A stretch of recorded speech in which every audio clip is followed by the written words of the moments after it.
दर्शकों, महाराष्ट्र में शरद पवार को यूं ही सियासत का चाणक्य नहीं कहा जाता। कभी कभी वो सियासत में ऐसे फैसले करते हैं जो बड़े बड़े जानकारों को भी चौंका देते हैं। अब ये बाकी जो बातें हैं ये मैं इसलिए दोहरा रहा हूं अभी, क्योंकि निकाय चुनाव से ठीक पहले शरद पवार ने मुंबई में एक बड़ी बैठक की है। और आपको बता दें कि जो खबर मैं आपको देने जा रहा हूं, उस खबर में शरद पवार का एक बड़ा फैसला भी है। और इस बड़े फैसले से जो विपक्षी दल हैं उनके कान खड़े हो जाएंगे, क्योंकि जो फैसला शरद पवार ने किया है वो बहुत ही ज्यादा बोल्ड फैसला है। क्योंकि इस फैसले को लेने के लिए बहुत मजबूत कलेजा चाहिए। आखिर कैसे शरद पवार ने यह फैसला किया है, क्योंकि इस फैसले के बाद कई सारे वरिष्ठ और सीनियर जो उम्मीदवार होते हैं चुनाव में उतरने वाले, उनके मन में असंतोष की भावना हो जाती है। कई पार्टी सीनियर नेताओं को नाराज नहीं करना चाहती, इसलिए कई बार युवाओं को मौका नहीं देते। लेकिन इस बार युवाओं को मौका देने के लिए शरद पवार ने एक मास्टर प्लान तैयार किया है, और जिसके लिए 50% कहा जा रहा है कि शरद पवार की एनसीपी की तरफ से युवा कैंडिडेट जिनका कोई राजनीतिक पृष्ठभूमि नहीं है, उनको उतारा जाएगा। सोचिए दोस्तों, क्योंकि आमतौर पर हम देख रहे हैं कि भाई इनका ये रिश्तेदार है तो चुनाव लड़ रहा है, इनका ये बेटा है तो चुनाव लड़ रहा है, इनके ये फूफा है चुनाव लड़ रहे हैं। ऐसा नॉर्मली समझ में आता है। लेकिन इस बार शरद पवार 50% नए युवा उम्मीदवारों को उतारेंगे जिनकी कोई राजनीतिक पृष्ठभूमि नहीं है। पूरी खबर डिटेल से बताता हूं कि आखिर इस बैठक में क्या हुआ है और शरद पवार ने यह बड़ा फैसला क्यों और कैसे किया है, और कैसे ये विपक्षी दलों के लिए एक बड़ा झटका हो सकता है। आगामी स्थानीय निकाय चुनावों और स्नातक एवं शिक्षक निर्वाचन क्षेत्रों के चुनावों की पृष्ठभूमि में आज मुंबई में राष्ट्रवादी कांग्रेस पार्टी यानी कि शरद पवार की एक अहम बैठक हुई है। बैठक में शरद पवार गुट के अध्यक्ष खुद शरद पवार शामिल रहे। यह बैठक छत्रपति संभाजी नगर और पुणे स्नातक एवं शिक्षक निर्वाचन क्षेत्रों के चुनाव की रणनीति पर मंथन हुआ। इसके साथ साथ इस बैठक में शरद पवार ने यह साफ कर दिया है कि आने वाले चुनाव में पार्टी का पूरा फोकस ज्यादा से ज्यादा युवा उम्मीदवारों पर बना रहेगा। बैठक का मुख्य उद्देश्य स्थानीय स्वराज संस्थाओं के साथ साथ जो ग्रेजुएट्स हैं और जो शिक्षक मतदार संघों के चुनाव को ध्यान में रखते हुए संगठनात्मक मजबूती और आगामी रणनीति तय करना था। मीटिंग में पार्टी के जो ग्रेजुएट्स हैं और शिक्षक सेल के पदाधिकारी हैं, उनसे सुझाव लेकर चुनावी तैयारियों की समीक्षा की गई है। इस बीच इस बैठक में एक बड़ा फैसला लिया गया है। आगामी स्थानीय निकाय चुनाव में कुल सीटों में से 50% सीटों पर उन युवाओं को चुनाव लड़ने का मौका दिया जाएगा जिनकी कोई राजनीतिक पृष्ठभूमि नहीं है। शरद पवार ने इस बैठक में अपने जो पदाधिकारी हैं उनको ज्यादा से ज्यादा युवाओं को कैसे मौका दिया जा सकता है इस पर गौर करने का निर्देश दिया। बैठक में यह भी बताया गया है कि आगामी स्थानीय निकाय चुनाव में गठबंधन कैसे बनाए जाए।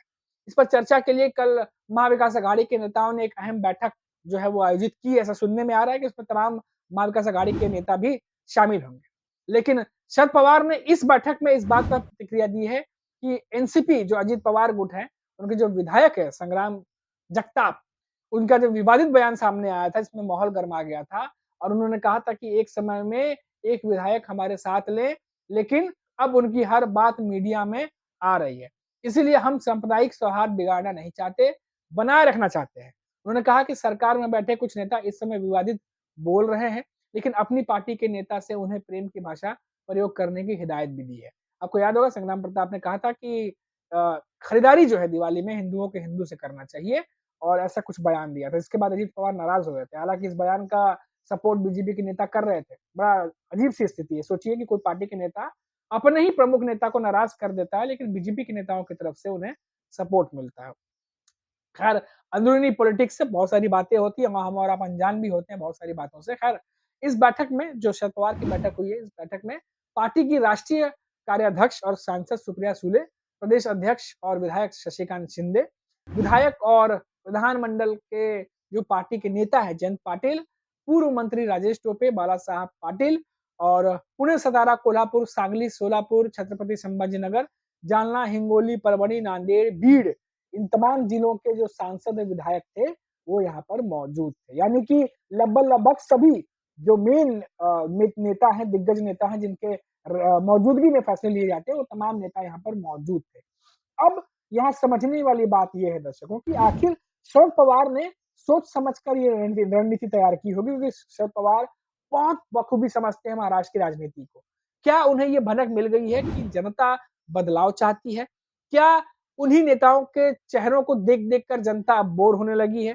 क्या जनता के मन में अब कोई नया नेता, युवा नेता चाहिए जो बदलाव लेकर के आए और वो भी गैर राजनीतिक जिसका कोई राजनीतिक पृष्ठभूमि ना हो, जो काम करे, चुनाव लड़े? क्या शरद पवार ने कोई ऐसा सर्वे किया है? क्या शरद पवार ने कोई ऐसा मन टटोला है? आखिर इतना बड़ा फैसला शरद पवार ने क्यों किया कि 50% तक युवाओं को उतारने के लिए कह रहे हैं, अपने पार्टियों को कह रहे हैं कि रणनीति भी बनाइए।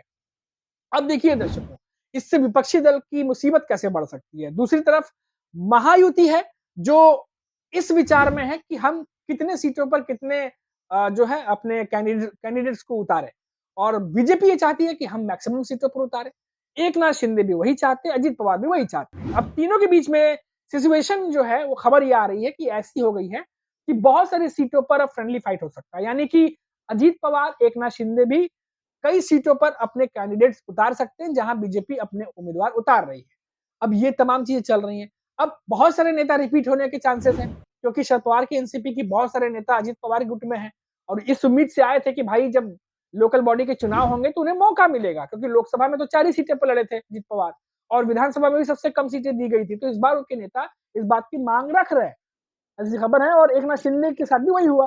लेकिन एकनाथ शिंदे के साथ दिक्कत ये है कि उनके साथ उद्धव ठाकरे के कम से कम 2 दर्जन से ज्यादा पार्षद हैं। ऐसी खबरें हैं कि बहुत सारे पार्षद जो हैं वो उनके साथ है। उसमें से खबर ये भी आई थी कि कुछ तो नाराज भी चल रहे थे। 15-16 पार्षद जो है अब इधर आने की तैयारी में थे। लेकिन खैर अब इस पे कितनी सच्चाई है कितनी नहीं है वो तो अब पार्षद ही जानते होंगे। लेकिन सवाल यहाँ ये है कि ये जो इतने सारे नेता हैं एकनाथ शिंदे और अजित पवार की पार्टी में, क्या सबको उम्मीदवार वो दे सकते हैं? क्या उम्मीदवारी दे के मैदान में उतार सकते हैं? क्योंकि शरद पवार 50% नए चेहरों के साथ इस बार उतरने जा रहे हैं, ऐसी खबरें हैं जो मैंने आपको बताई। अब ऐसे में क्या अजित पवार और एकनाथ शिंदे वही पुराने चेहरों के साथ जाएँगे, क्योंकि उनके पास पुराने नेता ही हैं और अगर नए नेताओं को मौका देते हैं तो फिर जो पुराने नेता उनके साथ आए थे पार्टी छोड़ कर के, वो नाराज़ हो जाएँगे। अब ऐसे में करें तो क्या करें? क्या शरद पवार ने इसीलिए दाँव खेला है? क्या जनता के मन को भाँप रहे हैं शरद पवार कि अगर नए युवा नेताओं को उतारा जाए तो जनता बदलाव चाहती है और ढेर सारे वोट जो है उन्हें आ सकते हैं और नया मौका भी मिलेगा। भाई बदलाव तो चाहिए ही, क्योंकि एक राजनीति में जनता के बीच हम भी जाते हैं, हम भी बातचीत करते हैं। नेताओं को वोट देकर के कई बार जनता भी यही सोचती है कि दे तो दे किसे?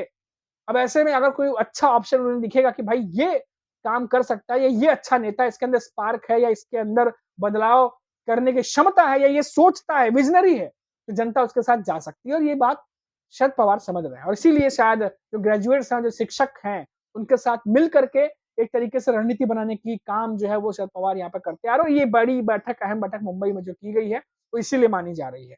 देखना होगा कि आने वाले समय में क्या कुछ होता है। फिलहाल अभी के लिए इतना ही। आप देखते रहिए 4 पीएम महाराष्ट्र। नमस्कार।